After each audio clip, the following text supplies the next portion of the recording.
Professor Margaret Newell in the history department, and my specialty is early American history.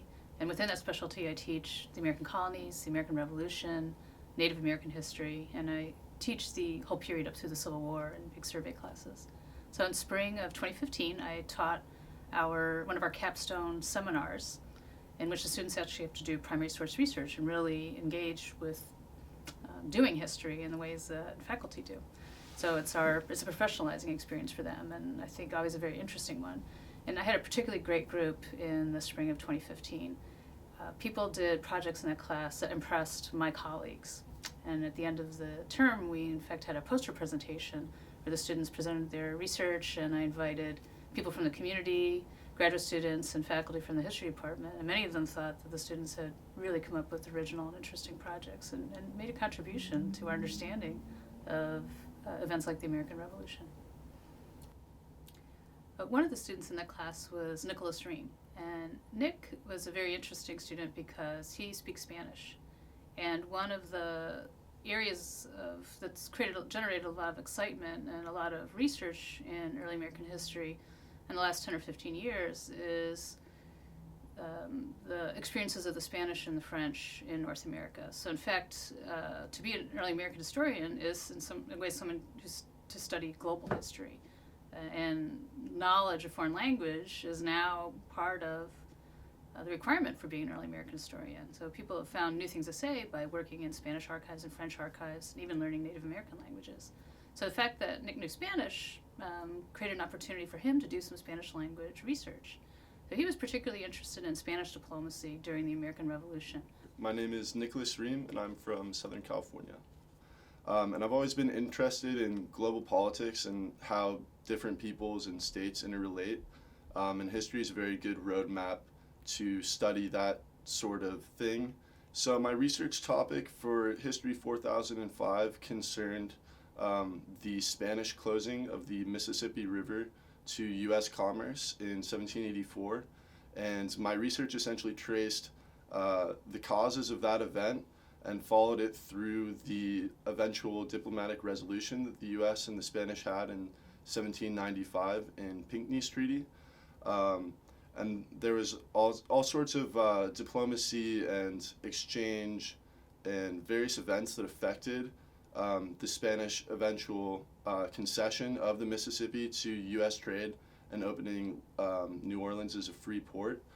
And this was all during Prime Minister of Spain Godoy's reign, and it was a very cataclysmic event for the deterioration of the Spanish Empire, because the reopening of the Mississippi River led to a great increase in the U.S.'s territorial occupation of the continental United States, and eventually led to the development of the U.S. as a world superpower.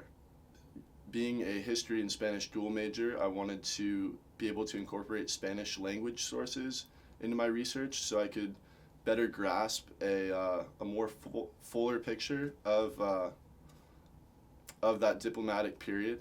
I essentially wrote the paper from the Spanish perspective, really tracing their diplomatic perspectives more so than the U.S.'s. And that was absolutely invaluable to, I guess, my development to be a better writer, a better researcher, and to really synthesize research and bits of information from both sides of the Atlantic. So the History 4005 class was taught by Professor Newell, and she really proved instrumental in my development of the paper from beginning to end.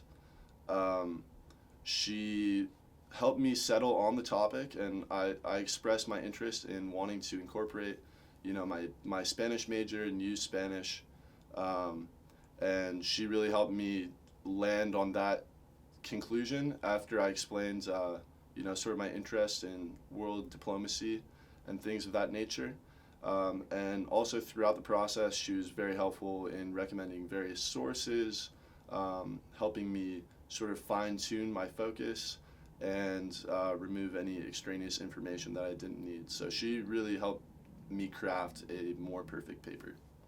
I'd like to let people discover, but sometimes it's very helpful to have some faculty mentoring in and shaping these ideas and getting ideas on sources and resources so they can pursue their research in an effective way, in a way that'll be a really positive experience for them too. I want them to have a good outcome. I want them to feel a good sense of discovery and a complete, coherent project at the end.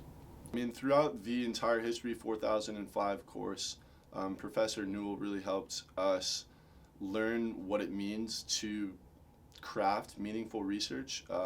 We studied various historical publications throughout the semester to sort of give us an idea of the various types of approaches we could utilize in presenting our research. In my experience with various history classes that I've taken, we have been asked to construct significant research papers before.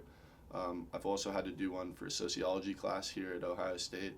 But Professor Newell really sort of, I guess, helped open the students' horizons to the different ways that you can present research, because I feel like we've always been expected to sort of follow, one path in constructing a research paper, but she really helped reveal that there are many different types of approaches you can use in writing, and I really think that helped make the final product richer as a result.